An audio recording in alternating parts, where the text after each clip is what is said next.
E a quarta mensagem, que é a quarta frase, ela fala de Jesus no momento da cruz em que ela enxerga Maria, sua mãe, sofrendo por ver aquela cena, e sofre também porque tem o seu discípulo amado, João, estando ali. E ele passa uma orientação que vai basear e nortear a mensagem que nós vamos falar nessa manhã. E a frase de hoje, ela é a seguinte: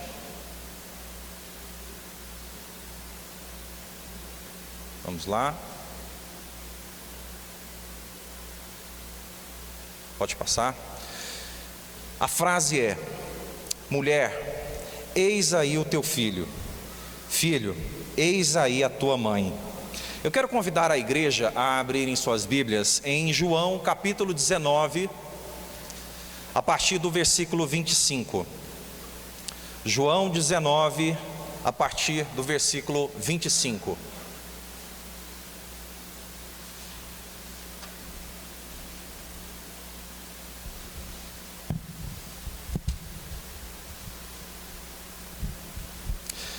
João 19, a partir do capítulo 25, fala assim: e junto à cruz estavam a mãe de Jesus, a irmã dela, Maria, mulher de Clopas, e Maria Madalena.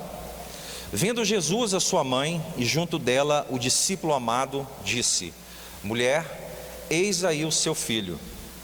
Depois disse ao discípulo: eis aí a sua mãe.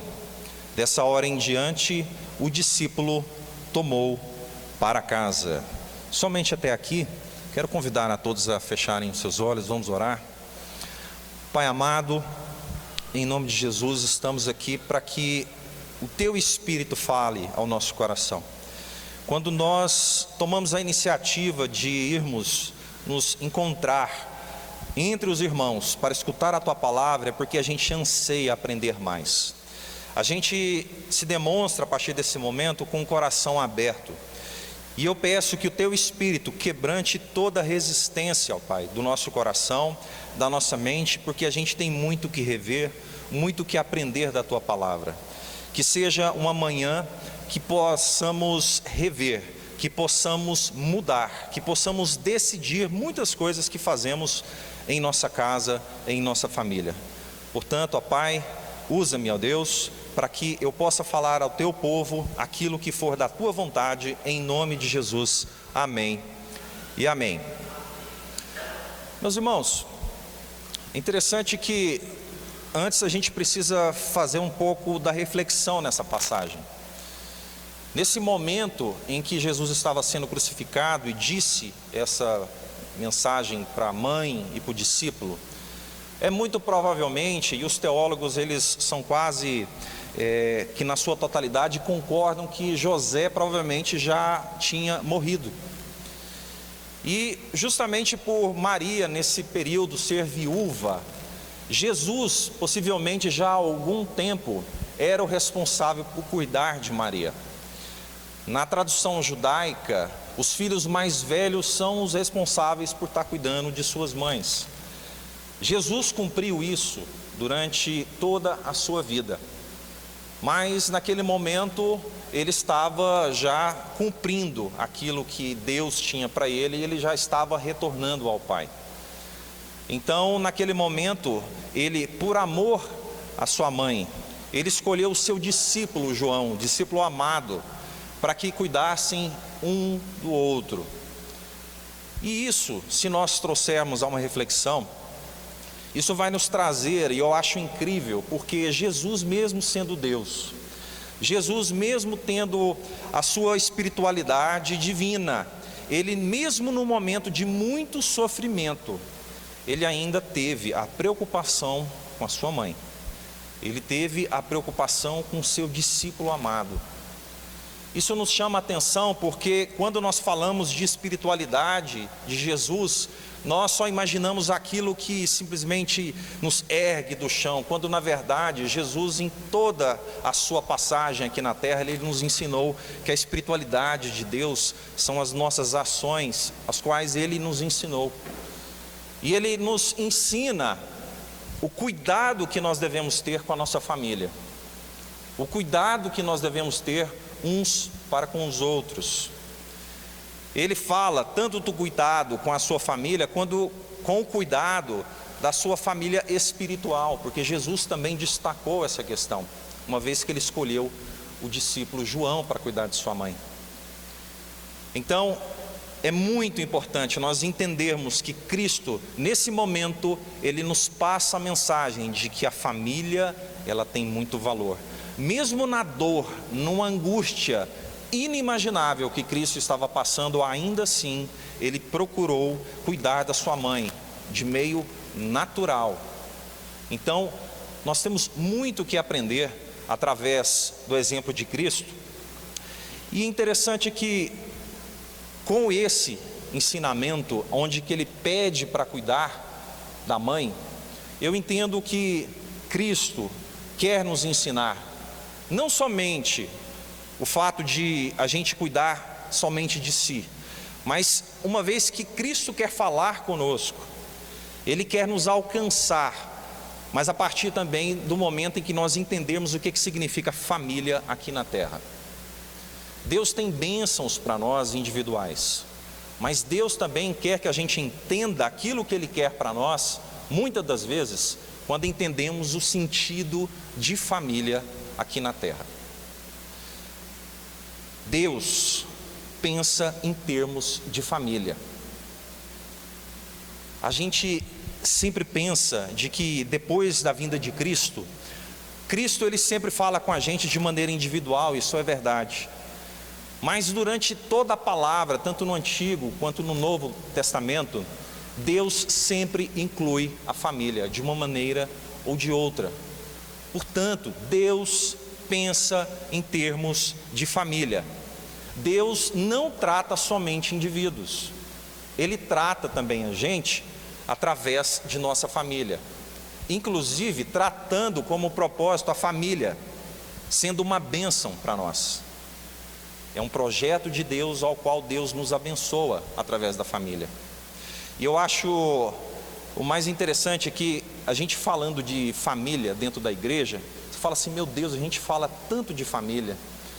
Mas meus irmãos, quando nós estamos reunidos aqui para falar das coisas de Deus, digamos que é o intervalo de um jogo da vida que nós fazemos, porque o jogo de verdade da vida é quando saímos daqui, estamos dentro de casa com os nossos entes, e é aí que a gente realmente pode ver tudo na prática do que a gente aprendeu, daquilo que a gente está dando conta de fazer, daquilo que a gente está se arrependendo para corrigir.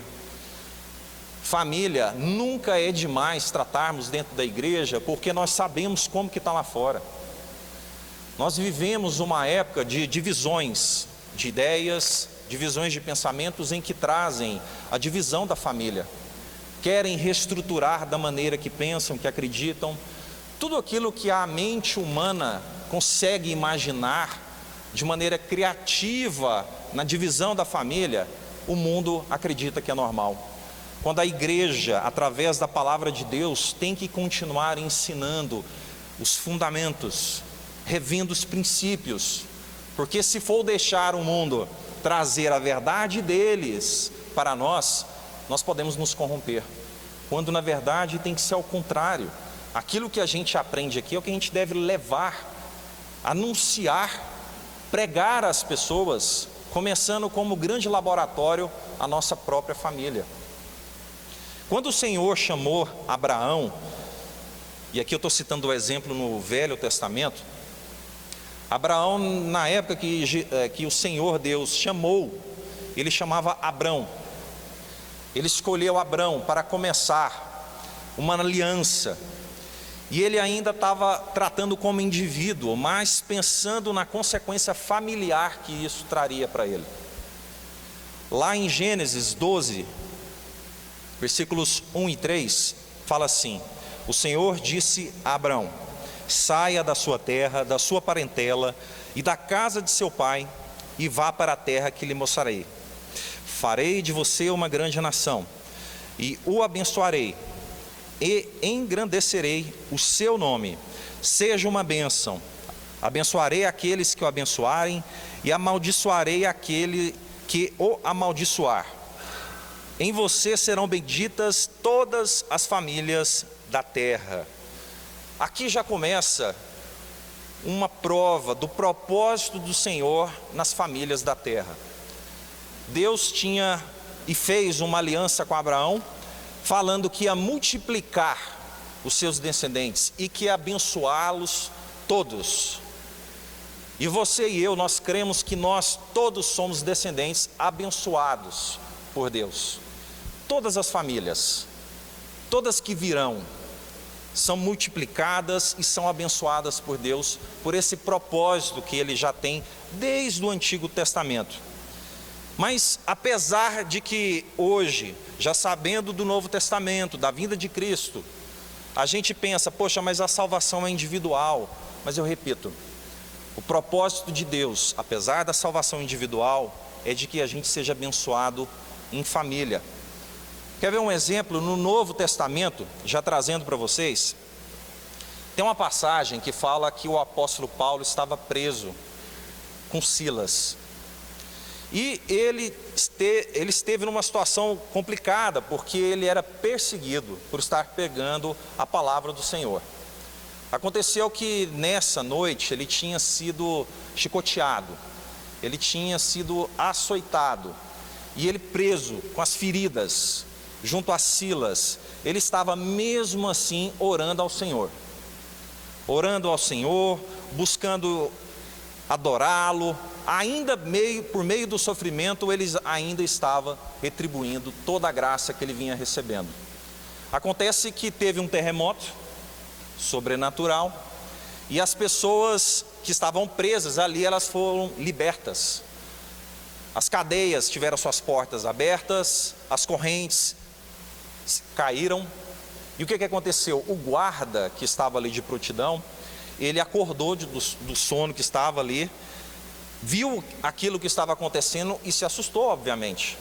Ele pensou que imediatamente ele seria morto pelos seus superiores, porque aquilo que estava acontecendo não tinha nenhuma explicação, e ele tentou se matar.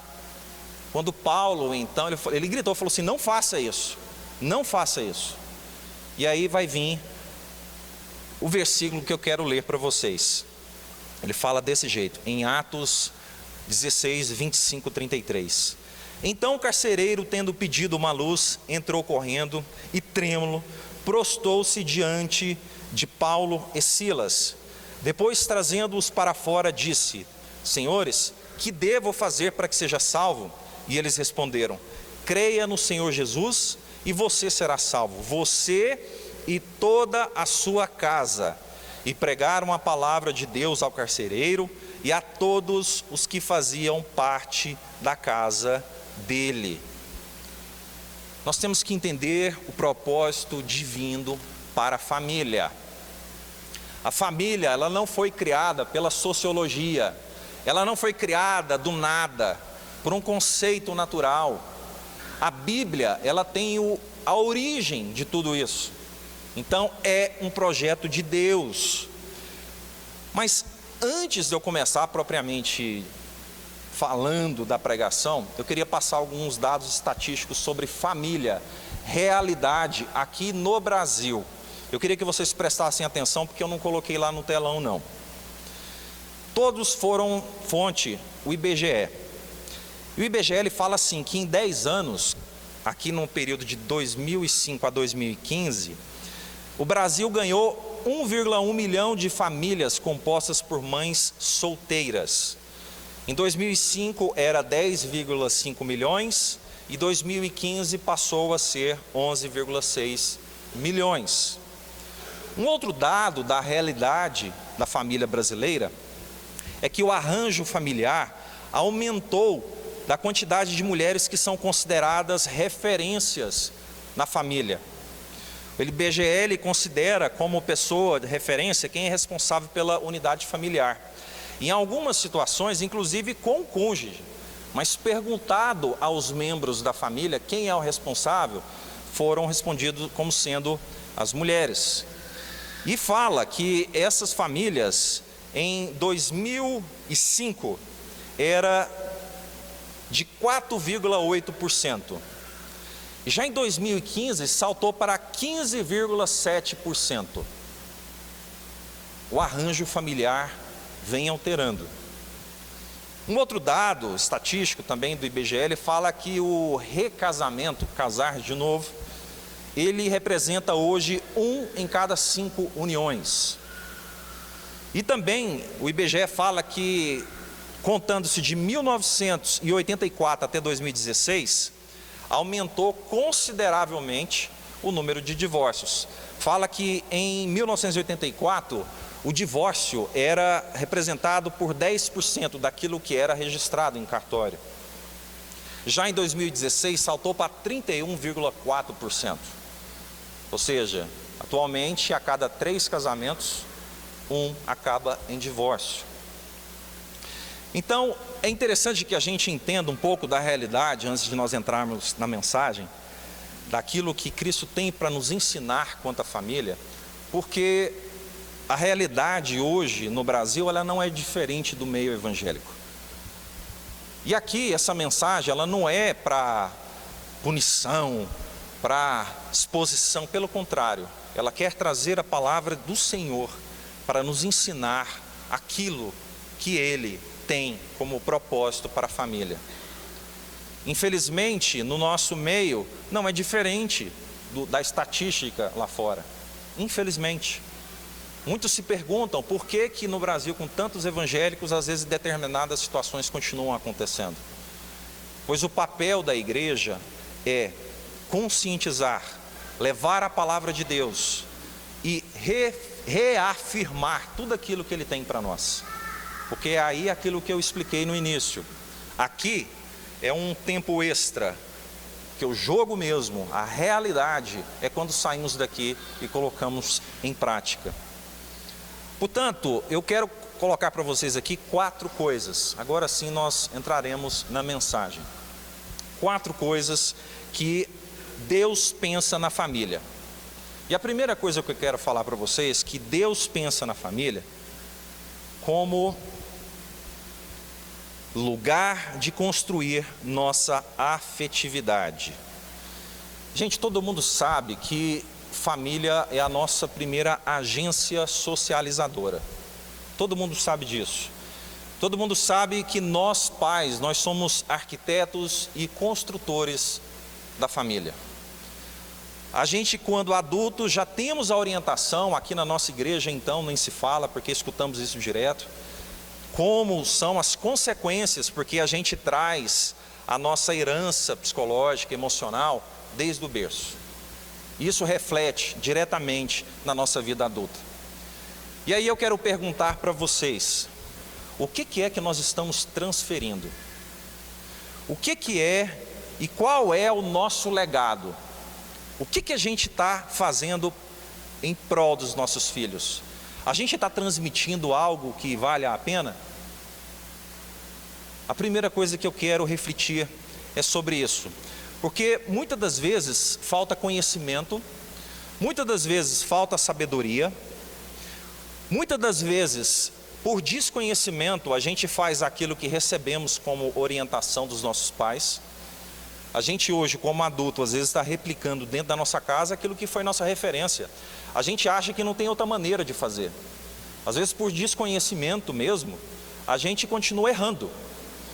E às vezes precisa de uma ministração, precisa de um conhecimento paralelo para que a gente entenda que aquilo que nós estamos fazendo é errado. A gente está replicando, a gente está transferindo coisas erradas. A gente acha às vezes que criar filhos é só sim ou não. A minha criação foi assim. Às vezes a sua criação foi assim também. Era uma época de que o pai olhava e a gente já tinha que entender o que era. Sim, sim, não, não. E aí você pergunta, mas aí você tem o conhecimento. Tá, mas antes de ter o conhecimento, às vezes a gente já pratica essas coisas, replica essas coisas. Erroneamente, a gente replica essas coisas. A gente confunde autoridade com autoritarismo. Porque às vezes na sua casa, você acha que a autoridade é o excesso, acha que a autoridade é tendo a palavra final sempre em todos os momentos. Você às vezes acredita que a autoridade é aquilo que você deve ter como, principalmente como homem. Autoridade é aquilo que não importa o que os seus filhos necessariamente estão passando ou pensando. Mas isso, na verdade, é autoritarismo. E muitas das vezes a gente aprende na prática a diferença de um para o outro. A autoridade e o autoritarismo. Só que a gente se esquece de que a Escritura, ela não vem assim, número 1, fale com seu filho isso, isso, isso, isso. Número 2, fale com seu filho isso, isso, isso. Não, porque a palavra de Deus, ela nos ensina a graça, o amor de Cristo. E aí o que significa essas coisas para a criação? O que tem a ver? Tudo. Porque ao invés de criarmos em sim, sim, não, não, de maneira austera, a gente tem que aprender muito com Cristo. Porque Cristo nos ensinou a amar de maneira incondicional, Cristo nos ensinou a perdoarmos, Cristo nos ensinou a sermos mansos. E aí você me pergunta, não tem como aprender com Cristo a como criar e conduzir a minha casa? Tem demais, tem demais. Então as pessoas às vezes esquecem de que a Escritura ela é guiada pela graça do nosso Senhor e dá um enfoque na sua casa de que a coisa ela deve ser somente disciplina, quando na verdade Cristo nos ensina totalmente diferente. Paulo ele escreveu lá em Efésios 6:4 e colocou assim: e vocês, pais, não provoquem os seus filhos à ira, mas tratem de criá-los na disciplina e na admoestação do Senhor. Admoestação é segundo a palavra do Senhor, segundo a disciplina do Senhor, daquilo que Ele nos ensina. E aí eu venho e falo para você que às vezes está exagerando na autoridade, porque quer transmitir uma imagem para o seu vizinho, porque às vezes quer transmitir uma imagem de perfeição para os membros da sua igreja, às vezes quer trazer uma imagem de uma família do Remi, para aquelas pessoas que às vezes estão enxergando de que você tem defeitos como outros. Não é assim que funciona. Quantas vezes nós criamos os nossos filhos acreditando que dar o devido sustento e conforto por si só já é afetividade?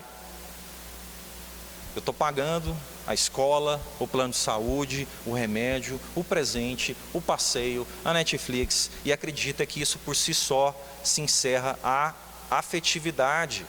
Acreditamos que muitas vezes a criação dos filhos é nessa coisa de meritocracia. Se o meu filho fizer, ele ganha. Se ele não fizer, ele não ganha. Isso começa, às vezes, num conceito conjugal.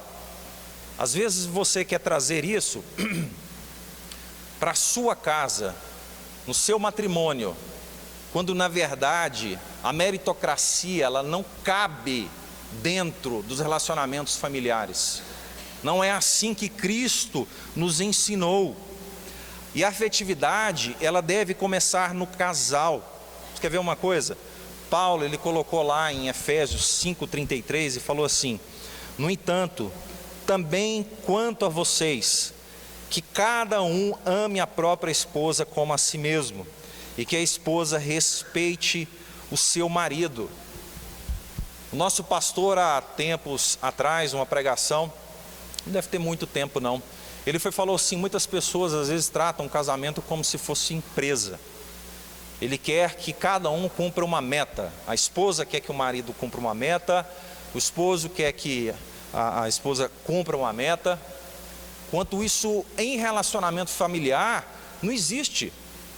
Não existe meritocracia na relação do amor. O amor que Cristo nos ensina, ele é incondicional.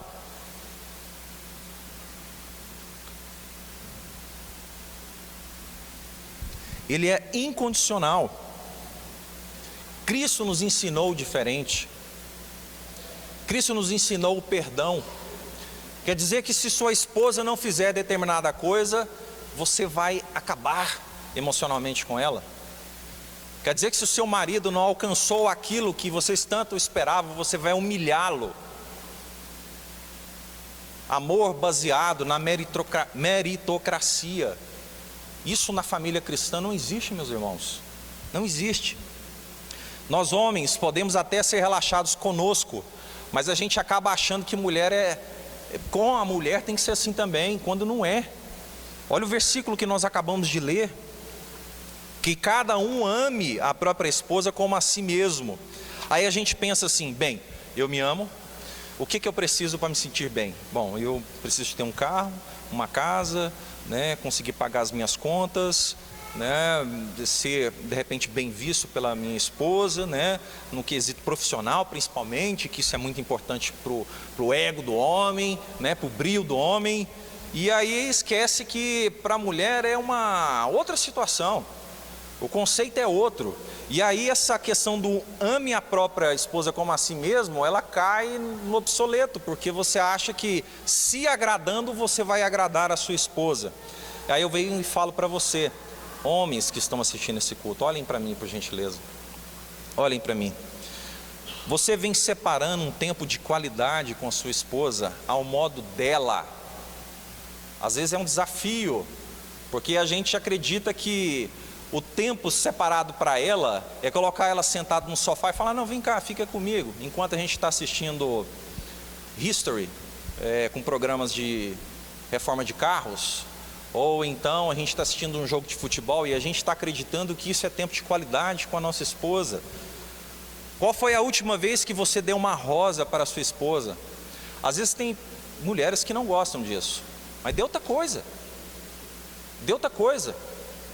Quando eu estava preparando essa palavra, vez ou outra eu faço isso com a minha esposa, mas já tinha alguns meses que eu não fazia. E aí quando eu fui falar, falei assim, eu vou estar perguntando isso aos irmãos, eu tenho que fazer antes. Eu tenho que fazer antes.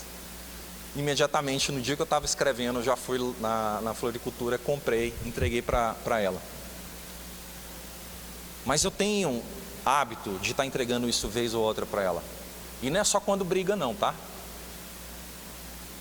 Em momentos aleatórios, preferencialmente de surpresa.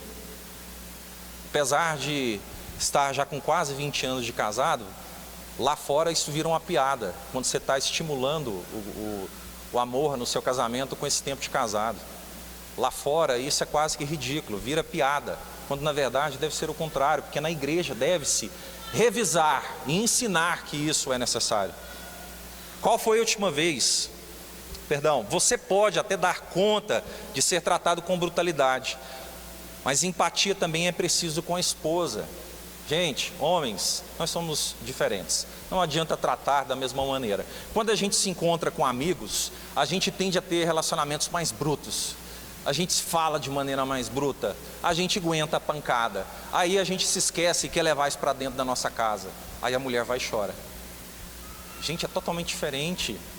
Nós somos homens de Deus, nós temos que aprender a tratá-las diferente.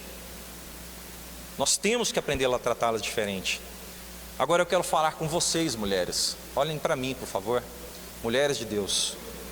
Respeitar o marido não é dizer sim, senhor, não, senhor. Respeitar o marido é apoiá-lo quando ele está vivendo um momento de fracasso. Tem mulher que massacra a pessoa, porque às vezes ele está vivendo um momento que não está tendo uma vitória financeira. Respeitar é incentivá-lo quando lá na intimidade do casal ele se sente inseguro para tomar uma grande decisão, ao invés de massacrar, pisar na cabeça dele. Respeitar é tratá-lo com amor perante os filhos. Respeitar é apoiar, somar, ser uma verdadeira auxiliadora. Aqui eu não vou entrar naquilo que lá fora as pessoas interpretam da maneira que lhe convém, que é a questão do amor que o homem deve ter, absoluto, morrer pela sua esposa, se necessário for, para que o auxílio, a submissão, ela exista. Só que essa palavra submissão, ela é forte demais, lá fora as pessoas deturpam, não entendem, que para que isso aconteça, o amor, a entrega do marido, a maneira de se relacionar, o bem tratar do homem já tem que ter vindo antes, muito antes. E aí se esquecem dessa parte. A afetividade dentro de uma família, ela está também no toque, no olhar, na conversa, nos sentimentos. Essa é a primeira questão que Deus quer falar conosco. Mas eu tenho uma outra questão, de que Deus pensa na família também como um ambiente de cuidado uns com os outros. Família é um ensaio para a vida mesmo. É um ensaio. Ah, mas eu já sou adulto, já passei dessa fase de filho. Mas você é pai, você é avô. Você tem como retransmitir isso ainda a outras gerações. Então você nunca está além, superior àquilo que Deus tem para falar para você. Nunca, nunca. Quando a palavra ela nos ensina a amarmos uns aos outros, e aqui eu estou enfocando dentro da nossa casa, talvez quando a gente não tem essa referência do amor para conosco dentro da nossa casa, fica difícil depois a gente entender do que é devolver isso, porque às vezes dentro da casa não se tem devidamente. Apesar de que o amor fraterno, ele é uma dádiva dada por Deus, nem todos tiveram isso de maneira adequada dentro de casa. Agora, quando a gente se lembra daquilo que Cristo nos ensinou, de que nós devemos amar o próximo como Ele nos amou, gente, perceba bem, eu amo a minha esposa, só que Ele está falando para eu amá-la, ou eu amo as minhas filhas, Ele está falando para que eu as ame da maneira que Ele nos amou. Então assim, aquilo que eu estou achando que é bom, que eu estou fazendo de bom, na verdade ainda não é bom, porque o nosso referencial de aprendizado, de transbordar o amor, vem de Deus para conosco primeiro. Então às vezes a gente leva, não, eu vou amar o próximo, ainda mais os de casa, vou amar os de casa, mas a gente se esquece dessa outra parte, assim como Ele nos amou. O nosso desafio é transbordar o amor, porque Deus nos amou primeiro. Então sempre que faltar-nos a referência de imediato, a gente tem que lembrar que a gente deve tratar os nossos com amor da maneira que Cristo nos trata, com amor incondicional. Repito, isso eu estou falando agora dentro da nossa casa. Mas Paulo, lá em 1 Timóteo, capítulo 5, versículo 4, ele fala assim: mas se alguma viúva tiver filhos ou netos, aprendam eles primeiro a exercer piedade para com a sua própria família, e a recompensar seus progenitores, porque isto é agradável a Deus. Meus irmãos, aqui, eu já abro um parênteses. Vocês vão perceber que durante toda a pregação eu vou ficar falando relação de pais e filhos, filhos e pais, cônjuges. Eu sempre vou estar navegando realmente nesse ambiente familiar. Então, vez ou outra, eu vou citar exemplos nesse contexto. E agora eu quero chamar a atenção para o cuidado com os nossos pais. E aqui não é só para os adolescentes, ou das crianças que estão lá em cima. Para quem ainda tem esse privilégio de ter os pais vivos, eu também estou falando para você. Aí eu pergunto, você dá a devida atenção ao seu pai e à sua mãe? Antes de passar para a segunda pergunta e reflexão, eu tive pesquisando, e nessas estatísticas do IBGE, que eu citei lá no início, estavam falando a maneira que os idosos são tratados aqui no nosso país. Quando o idoso ele tem condições de sua aposentadoria, quando ele tem condições financeiras, a família tende a se relacionar bem, a tratar bem. Mas quando não existe uma condição financeira, o relacionamento é ruim e eles sofrem muito de solidão.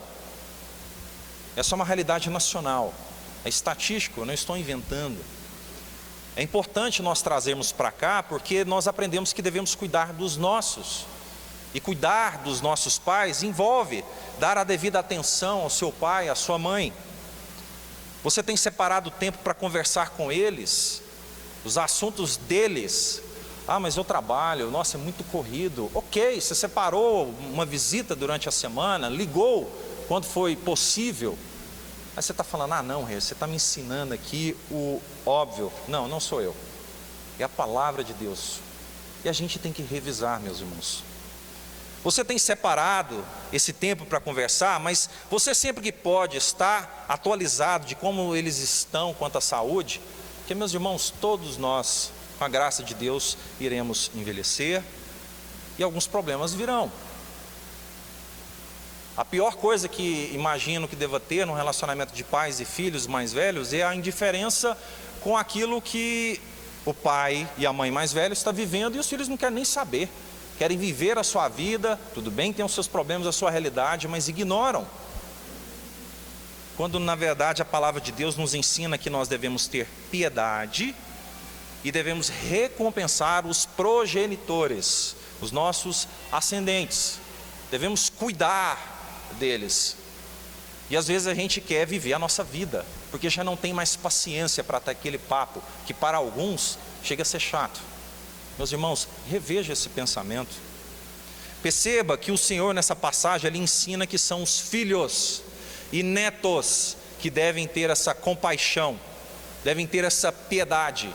Essa iniciativa ela deve partir de nós. Para quem tem esse privilégio, isso deve partir de nós.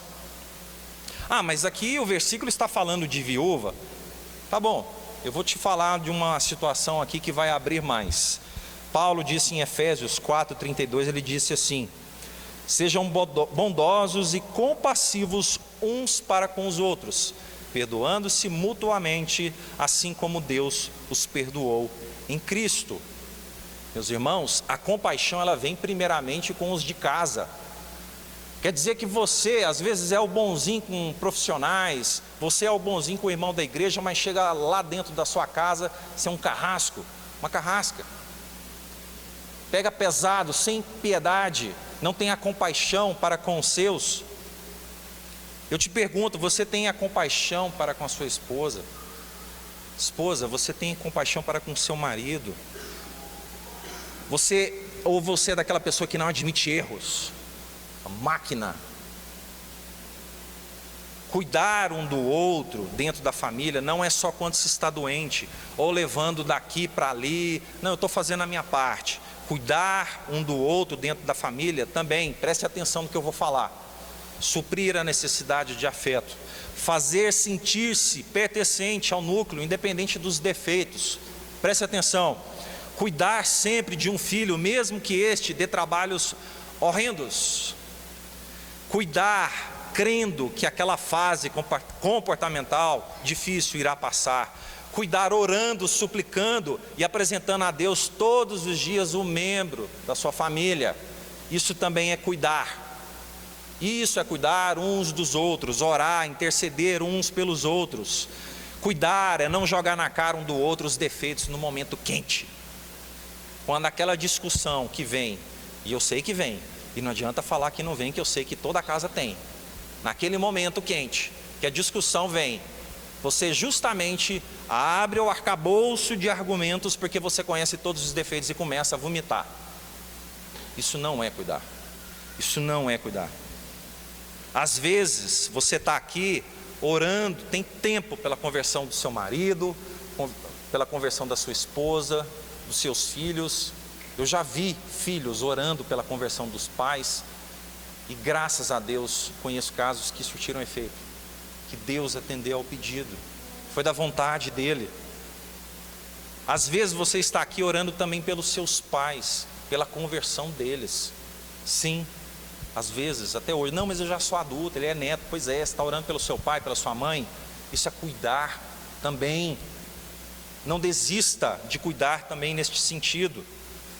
Olha o que Êxodo 20:12 fala: honra teu pai e tua mãe, a fim de que tenhas vida longa na terra, que o Senhor, o teu Deus, te dá. Aí nessa hora a gente fala, nossa, mas isso aí, esse mandamento eu já conheço. Esse mandamento eu sei exatamente, que é se eu estou obedecendo aos meus pais, dentro daquilo que tenham um bom senso, eu estou cumprindo aquilo que me ensinou, eu estou cuidando deles, ok. Mas eu quero trazer uma reflexão sobre esse versículo aqui. A palavra honrar no hebraico, preste atenção. A palavra honrar no hebraico significa kabed, que é pesar, avaliar. Honrar pai e mãe significa de que eu, como pessoa, eu serei uma versão melhorada daquilo que meus pais não foram. Às vezes eles tiveram algum trauma ao qual eu, por felicidade, não terei, porque não vivi aquilo que eles viveram. Honrar pai e mãe é você também ser uma versão melhor, aperfeiçoada. Então, como filhos, cuidamos dos nossos pais também quando estamos os honrando. Quando a gente é uma versão melhorada, e aqui nós estamos sendo aperfeiçoados pela palavra de Deus, nós estamos honrando aos nossos pais. Isso é um cuidado. E isso a gente fala como filho, e isso a gente fala às vezes como pai ao mesmo tempo. Quem está às vezes ainda nesse período da vida, recebe e faz as coisas desta maneira. Honrar pai e mãe não é só uma questão de obedecimento às cegas. Lembre-se de que honrar pai e mãe é você também buscar ser melhor, aperfeiçoar-se, para que você seja melhor assim em Cristo Jesus e possa cuidar deles. Isso também é melhorar e cuidar dos nossos que a gente tanto ama. Mas eu tenho uma outra situação, que Deus pensa na família como uma estrutura de proteção e crescimento. E aqui mais uma vez eu quero destacar, em primeiro lugar, a relação de pais e filhos, especificamente pais, especificamente as consequências da omissão paterna. Sim, eu tenho que falar um pouco disso. Meus irmãos, em amor a Cristo, talvez eu já tenha dito isso aqui em outra pregação, mas às vezes a gente tem o hábito de culpar os desarranjos dessa sociedade para um monte de fatores. Política, economia, falta de educação e bababá, bababá. Mas meus irmãos, o cerne da questão, se você for aprofundar, a origem de muitas coisas, todo mundo sabe que está na desestrutura familiar. Ok, mas na desestrutura familiar, estatisticamente, nós homens somos, sim, os responsáveis de muitas coisas que as famílias passam. Nós somos os responsáveis. Leem as estatísticas e as pesquisas que falam dos encarcerados. Leiam as pesquisas que falam sobre os moradores de rua. A grande maioria está relacionada ao abandono do pai ou uma criação distorcida. E nesse ponto eu quero destacar para os pais, depois eu vou falar o papel da mulher, mas eu quero começar destacando o papel do pai na sociedade. Nós somos responsáveis de manter sim a nossa família unida no propósito correto.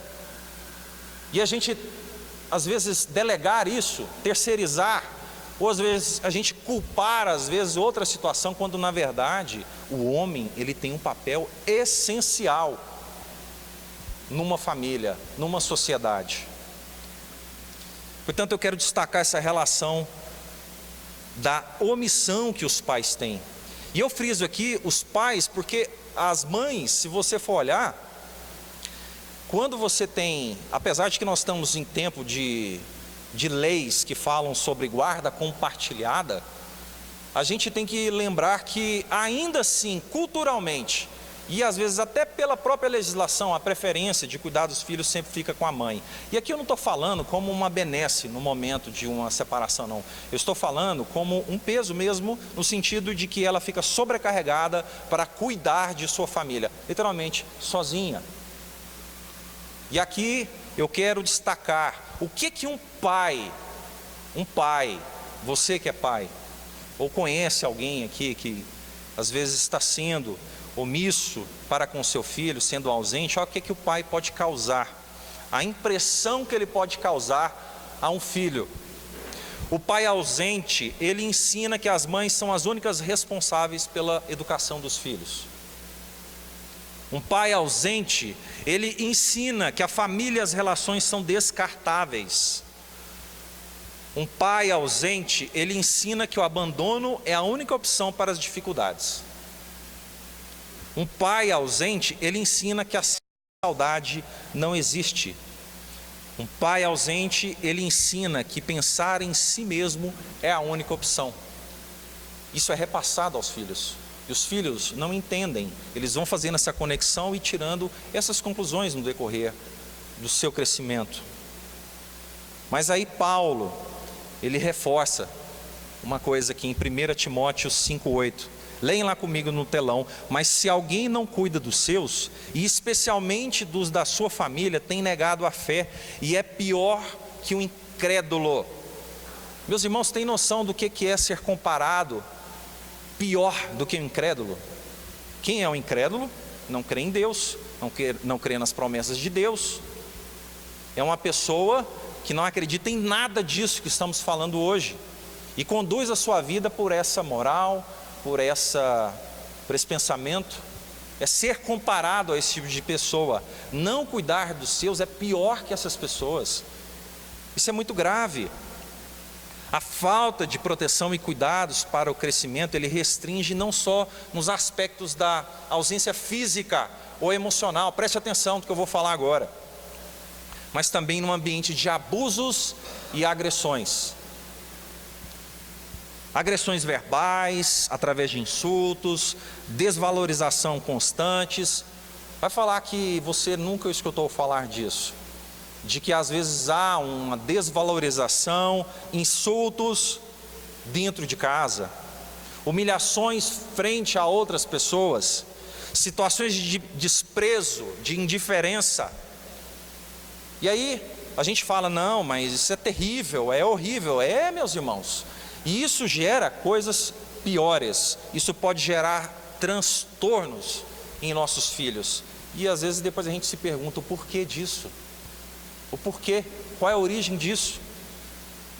Ele pode gerar perturbações intelectuais, perturbações relacionais, de ansiedade, a aprendizagem. Você sabia que quem convive com uma família que tem esses tipos de abuso, ela tem 2 a 4 vezes possibilidade de estar não só replicando, mas de ter problemas comportamentais?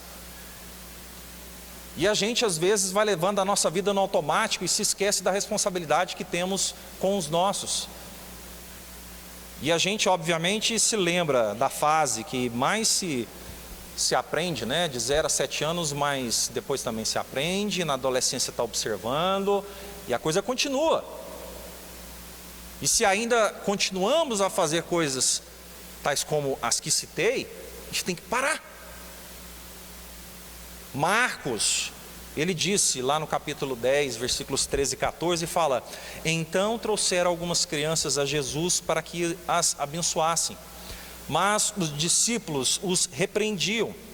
Jesus, porém, vendo isto, indignou-se e disse-lhes: deixem que os pequeninos venham a mim, não os impeçam, porque dos tais é o reino de Deus. Olha a responsabilidade que nós temos com nossas crianças. Se você for realmente interpretar esse versículo, ele fala do cuidado que devemos ter e o porquê. Porque Deus quer que nós tenhamos coração tais como essas crianças. Ela é utilizada como referencial para que a gente tenha o reino de Deus. Olha a preocupação do nosso Senhor para com os nossos filhos. a responsabilidade para você ainda que não é pai, para você que é. Olha a responsabilidade. E eu te digo uma coisa, para você que está numa fase mais madura na sua vida, eu já passei disso, meu irmão. Às vezes o seu filho não tem a orientação, o discernimento que hoje você já tem, e você pode ensiná-lo e repassar isso a ele para que ele consiga acertar mais com os seus netos. Sempre há tempo da gente melhorar. De tais é o reino de Deus. Interessante que o valor da geração já foi a questão da perfeição. Na época de nossos pais, uma coisa extremamente mais rígida. O valor dessa geração é a coerência. Nós somos observados a todo momento. É a coerência. É como você conversa, como que você está no ambiente da sua casa, quais são as suas escolhas, os relacionamentos. Hoje, o valor dessa geração é a coerência. Não adianta nada a gente, com todo respeito, meu irmão, a gente ser uma coisa aqui na frente um do outro e dentro de casa ser totalmente diferente. A gente tem que tentar praticar. Isso não quer dizer que você vai conseguir de primeira, mas reconhecer, entregar ao Senhor e permitir que os ensinamentos dele sejam praticados já é um grande passo. Imagine uma pessoa, ela vai fazer uma prova de ética, uma matéria de ética, ela vai e tira 10, porque ela entendeu tudo. Mas aí essa pessoa, na vida real, lá fora, ela vai, toma um goró, pega o carro, bêbada, e vai e mata uma pessoa. De que adiantou tirar nota 10 numa prova sobre ética, se essa pessoa não conseguiu representar isso quando era preciso? Nós precisamos ter essa dimensão. Olha o que Pedro falou, capítulo 3, versículo 7. Porque aqui eu não poderia deixar de mencionar, não só com filhos, mas para nós homens, com nossa esposa. Ele coloca assim: também você, marido, na vida em comum com a esposa, reconheça que a mulher é o sexo mais fraco e que por isso deve ser tratada com respeito, porque a esposa também vai receber junto com você o dom da vida que é dado por Deus. Haja assim para que nada atrapalhe as orações de vocês. Meus irmãos, mais uma vez eu chamo a atenção para que vocês olhem para mim. Nós temos uma responsabilidade enorme no trato com as nossas esposas. O nosso pedido em oração aqui fala: se nós tratamos nos nossos relacionamentos a nossa esposa de maneira diferenciada, de maneira rude, a palavra de Deus ela nos ensina que as nossas orações podem ser atrapalhadas porque a gente não tem o devido tratamento. Aí você vai e se pergunta: poxa, mas você está destacando os homens. Mais para frente eu também falarei o papel da mulher. Mas eu queria tratar sempre nessa situação: marido, mulher, mulher, marido, pais e filhos, filhos e pais. Tem um pastor que ele chama John Maxwell. Ele é escritor de vários livros e ele colocou essa frase: nós ensinamos o que sabemos, mas geramos o que somos.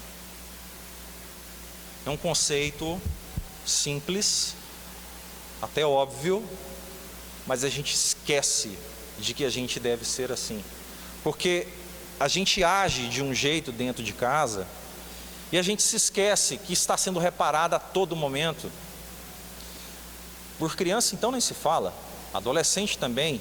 Aí você fala: não, mas o meu filho é adulto, ele já tem a sua família, eu já sou maduro, já estou em outra fase da sua vida.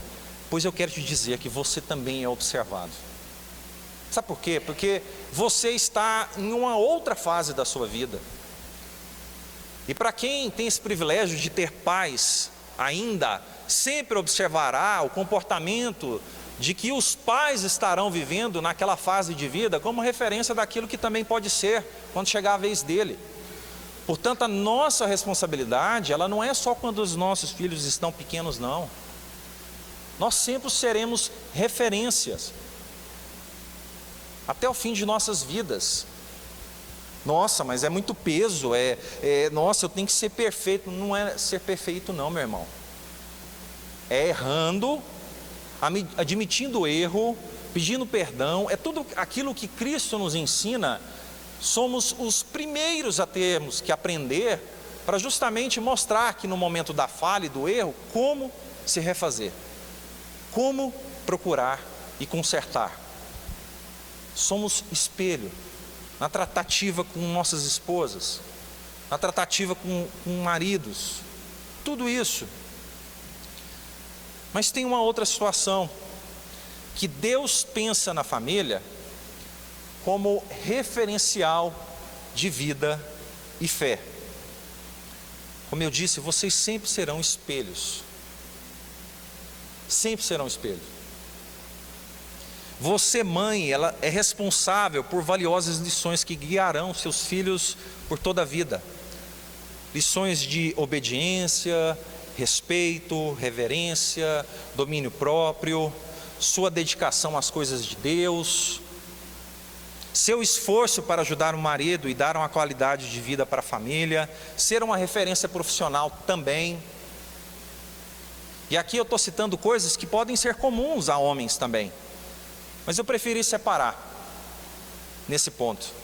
Você, pai, é o responsável pela condução da família, por ser o sacerdote de seu lar. O primeiro ministério do homem é a sua família. O primeiro ministério. Você não precisa de ser pastor, não. Você não precisa de ser evangelista.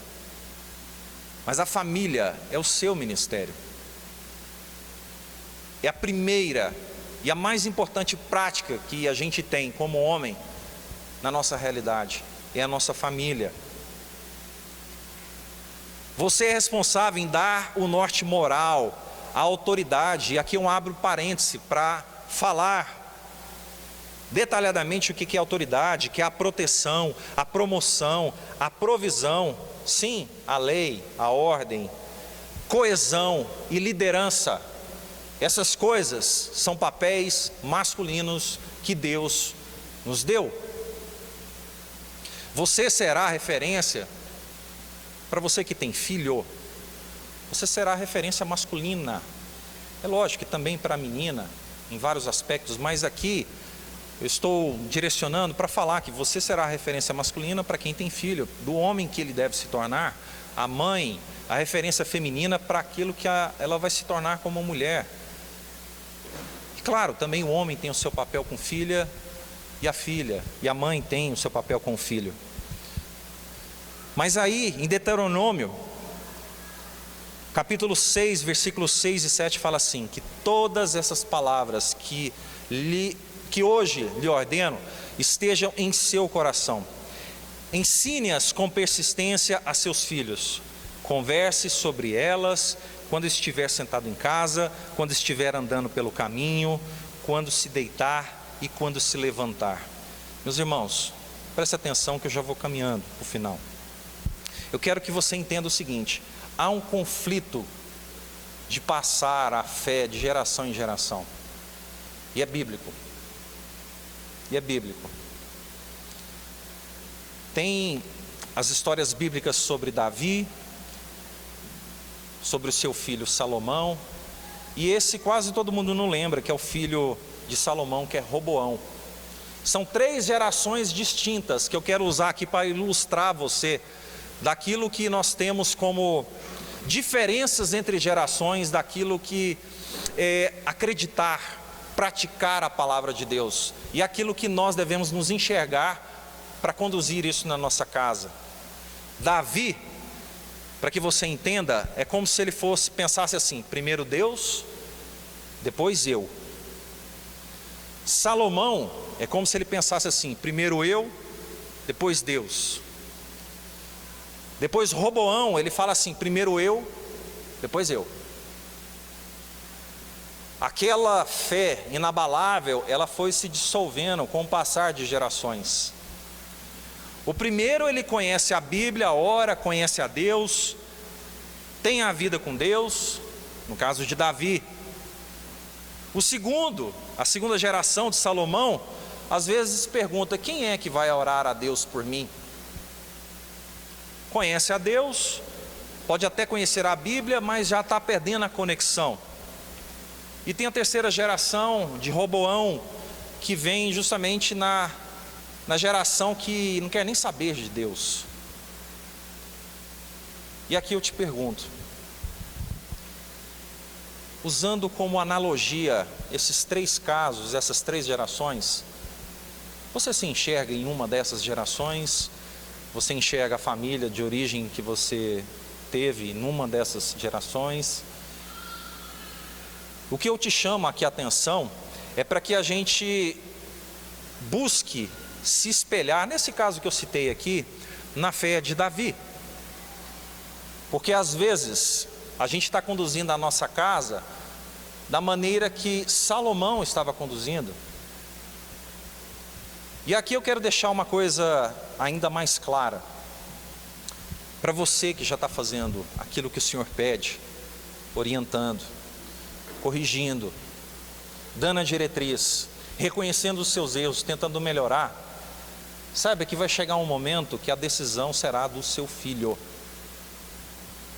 A decisão da continuidade disso será do seu filho. A Bíblia nos coloca o livre-arbítrio e a autorresponsabilidade. Vai chegar um momento que cada um vai ter que decidir por si, mas o nosso papel vai ter feito aquilo que Ele nos ensinou: dobrar os joelhos, orar, interceder pelo seu filho. Dobrar os joelhos, orar, interceder pelo seu casamento. Para quem ainda tem pais, orar, interceder pelos seus pais.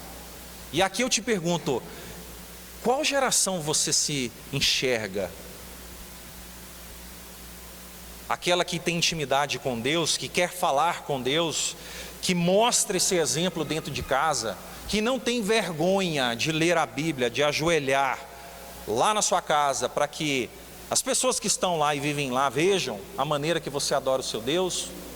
Ou você tem aquela fé morna, ao qual sempre fica dependendo de pedir a alguém a oração, porque você sozinho não se sente capaz, apto? Não tem problema nenhum você pedir oração, tá? Eu estou falando de quem vive só assim e acredita que a sua oração, ela não tem valor, ela não tem o poder de chegar aos ouvidos do Senhor. Ou simplesmente está naquela geração de que nem quer saber de Deus. Tem um provérbio que não foi colocado o nome de quem eu pesquisei e não consegui encontrar. E eu parafraseei e quero ler para vocês, quero que vocês prestem atenção. Tempos difíceis geram pessoas fortes. Pessoas fortes criam tempos fáceis. Tempos fáceis geram pessoas fracas. Pessoas fracas criam tempos difíceis. E a coisa volta. Vou ler mais uma vez. Tempos difíceis geram pessoas fortes. Pessoas fortes criam tempo fácil. Tempo fácil geram pessoas fracas. E por último, pessoas fracas criam tempos difíceis.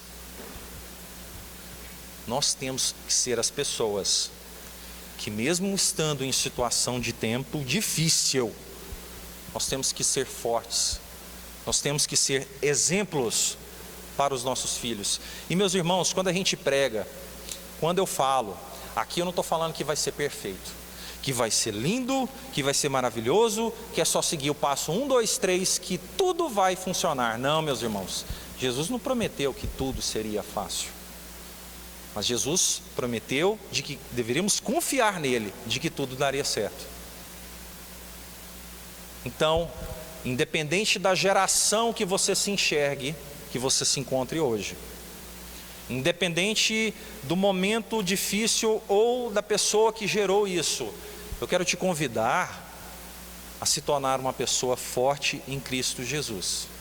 Eu quero te convidar a ser uma geração que pratica essa fé, assim como Davi. Eu quero te convidar a ser uma geração que busque a Deus com intensidade, e que não como Salomão ou Roboão, começou uma vida com Deus e logo se perdeu. Qual a referência que a gente vai passar de vida e de fé aos nossos? Tem um salmo que ele foi escrito por Asaf, ele foi um profeta e um músico, diferentemente de que às vezes todos acreditam que foram escritos todos por Davi. Não, nem todos. Tem um profeta chamado Asaf, que no Salmo 78, no seu versículo 4, ele fala o seguinte: não os esconderemos dos nossos filhos. No caso, ele falando para o povo de Deus, ele e nem Deus, esconderemos dos nossos filhos. Contaremos à próxima geração os louváveis feitos do Senhor, o seu poder e as maravilhas que fez. Meu irmão, olha para mim, por favor, olha para mim.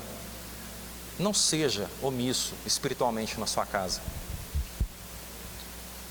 Pai, mãe, não seja omissa espiritualmente na sua casa. Aprenda a testemunhar, a verbalizar pequenas coisas que Deus faz na sua vida aos seus. Seu cônjuge, seu filho. Se você tem contato com seu pai que ainda não é convertido, testemunhe. Não tem vergonha da sua fé. Viva ela em prática. Às vezes são hábitos corriqueiros que fazem toda a diferença. A gente tem que se encher das coisas de Deus no nosso dia a dia.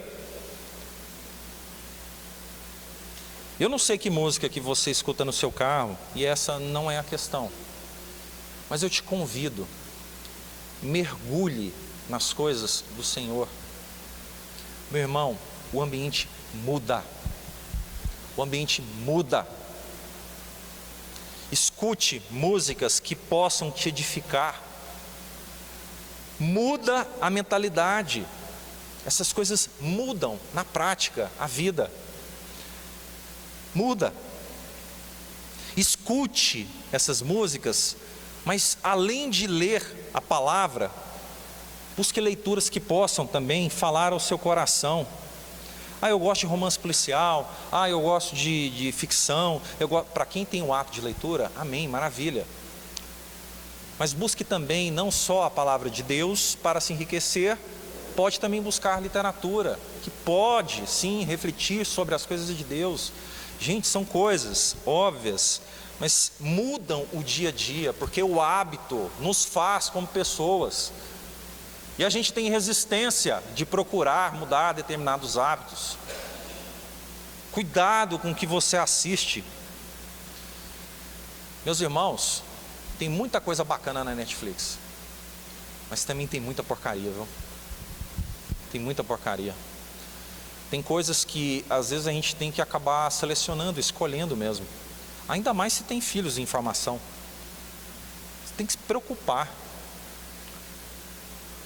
Eu fui assistir Casa de Papel.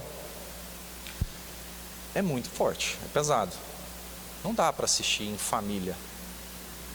Mas aí depois eu tive refletindo, eu falei, gente, foi legal, bacana e tal, mas tem certas coisas que realmente te edificam, sabe? E aqui eu não estou falando para você ser carola, para você não querer assistir, às vezes coisas legais, diferentes, não. Mas a gente tem que começar a colocar filtros. A gente tem que refletir sim aquilo que pode nos edificar. Porque às vezes determinadas coisas que a gente torna como hábito vão infiltrando na nossa mente e vai às vezes fazendo com que a gente comece a enxergar as coisas com total naturalidade. Porque a gente vai vendo aquilo e aquilo vai se tornando um hábito, nem que seja inicialmente intelectual. Depois de intelectual a gente quer começar a praticar aquilo. As pessoas falam das novelas da Globo. Não, mas isso é só coisas dos nossos irmãos pentecostais. Não, mas eles têm um fundo de razão. Eles têm um fundo de razão. Porque assim, apesar da distração, apesar daquilo que a gente está cansado e vai assistir como entretenimento, se a gente busca isso como algo que vai sempre estar nos alimentando, a gente tem um confronto daquilo que a gente aprende aqui e daquilo que a gente tem que praticar lá. É totalmente diferente. Vai entrar em conflito. E às vezes, se você está num momento em que sua fé está mais fragilizada, as coisas que você lê, escuta e assiste, sim, induzem você a determinados comportamentos. Isso é certo. Eu quero ser uma boa referência para a minha família. Eu espero que você, ao final desse culto, também pense em continuar sendo, em ser uma boa referência para a sua família. A gente está vindo aqui para aprender isso e reforçar isso. E não tem nada de ser quadrado, não tem nada de ser antiquado. A palavra de Deus, ela é atual a todo e qualquer momento. Concluindo, meus irmãos, família não é um ambiente de perfeição, mas como projeto de Deus para nós, deve ser um local para recebermos, no caso de sermos filhos, ou proporcionarmos boas referências. Tudo isso debaixo de suas bênçãos e instruções. Família é uma bênção do Senhor na terra para nós. É uma bênção do Senhor para nós. E eu quero te dizer mais uma coisa. Eu não sei o que você enfrenta na sua família hoje. Porque às vezes você pode estar tendo um particular horrível dentro da sua casa. Mas olhe para mim aqui, por favor. Nós já estamos encerrando. Olhe para mim. Não desista da sua família. Jamais. Jamais desista da sua família. Homem, mulher. Não desistam da sua família. Lute pela sua família. Às vezes vamos enfrentar tempestades terríveis. A gente vai acordar abatido, vai acordar fraco, mas o Senhor nos ergue. A gente tem que ter a esperança de que quando Cristo falou que nós iremos passar por tempos difíceis, de que Ele venceu o mundo, a gente tem que crer que a nossa família pode vencer obstáculos. Portanto, se hoje você está aqui, eu não sei da sua intimidade, você está enfrentando alguma coisa na sua família que está te deixando sem chão, creia no Senhor e não desista da sua família. Um cristão não deve desistir da sua família. É projeto de Deus para a sua vida. Reerga-se. Permita que Deus refaça o seu coração, que reconstrua as suas forças, mesmo aquela dificuldade que você está enfrentando de maneira conjugal, mesmo aquela dificuldade impossível que você está enfrentando com seus filhos. Se fortaleça no Senhor. Não desista da sua família. Cristo na cruz, quando Ele fala aquelas palavras, vendo Jesus a sua mãe e junto dela o discípulo amado disse: mulher, eis aí seu filho. Depois disse ao seu discípulo: eis aí sua mãe. Dessa hora em diante o discípulo a tomou para casa, que dizer que Cristo até no último momento deu valor, porque é projeto dele, de que você dê valor e não desista da sua família. Amém, meus irmãos? Amém. Vocês estão meio caladinhos hoje. Cristo nos ensinou na cruz o valor que devemos dar à nossa família. Mesmo Ele, Deus, Ele deu o devido valor à sua família natural também. Meus amigos e meus irmãos, Deus quer que na família a gente aprenda a ter afetividade, de que a gente tenha cuidado um com o outro, de que a gente encontre na família lugar de proteção e crescimento, de que a gente tenha na família uma referência de vida e de fé. Meus irmãos, eu vou colocar um versículo ali, e se você concordar comigo, eu quero que você repita comigo. Você pode repetir comigo, por gentileza, em voz alta? Eu e a minha casa serviremos o Senhor. Vamos de novo, mais uma vez? Eu e a minha casa serviremos o Senhor. Meus irmãos, a gente tem que sair daqui fortalecidos pela palavra do Senhor, de que a família, ela é a base da sociedade, ela é um projeto de Deus para nós, e de que independente dos problemas que tivermos enfrentando nela, cabe a nós que estamos tendo esse discernimento espiritual, esclarecimento, tomarmos a iniciativa de que as coisas vão mudando, nem que seja com muita oração, com muito jejum, fazendo com que a coisa mude também no aspecto espiritual, mas você tem que partir para essa prática, amém? Eu quero convidar os irmãos a ficarem em pé, por gentileza.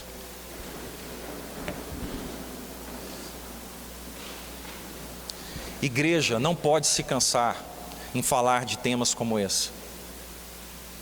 Igreja não pode se omitir em falar de temas como esse. Temas que vão lá na raiz da família, dos relacionamentos, de coisas às vezes vergonhosas que acontecem nos lares, de coisas às vezes que a gente realmente não quer nem confessar por vergonha. A igreja, ela tem esse papel de trazer a luz para que Deus possa curar. E Deus pode curar. A gente tem que ter a confiança de que Ele é um Deus que muda as circunstâncias. A gente tem que ter a confiança de que Deus, quando faz parte da nossa família, a nossa família, ela tem futuro. Eu quero que o meu casamento dure mais 30, 50 anos, eu quero que as minhas filhas façam as escolhas delas, mas que eu, naquilo que eu puder fazer, eu vou ensinar, naquilo que eu puder fazer, eu vou orar por elas, para que depois elas façam as suas escolhas. E assim a gente deve fazer. E um pai, uma mãe, não desiste jamais do seu filho, jamais. É orar, porque às vezes o filho pode até estar dando algumas voltas por aí, mas um pai, uma mãe, ele não pode desistir dos seus filhos. Ele vai orar, ele vai interceder. Casamento, homem, mulher, não desista. Família é projeto de Deus. Você que não tem filhos e é casado, você também é família. É projeto de Deus. Não desista. Ah, mas você não conhece a mulher que eu tenho, você não conhece o homem que eu tenho. Meu irmão, busque aconselhamento, busque ler a palavra, mude as estratégias, mude o comportamento, se esforce. Casamento é isso, mas é projeto de Deus. Deus quer que a gente se esforce. Não desista da sua família. Eu quero que você saia com essas duas frases na sua mente hoje. Não desista da sua família, e de que você e a sua casa estarão servindo ao Senhor de todo o seu coração.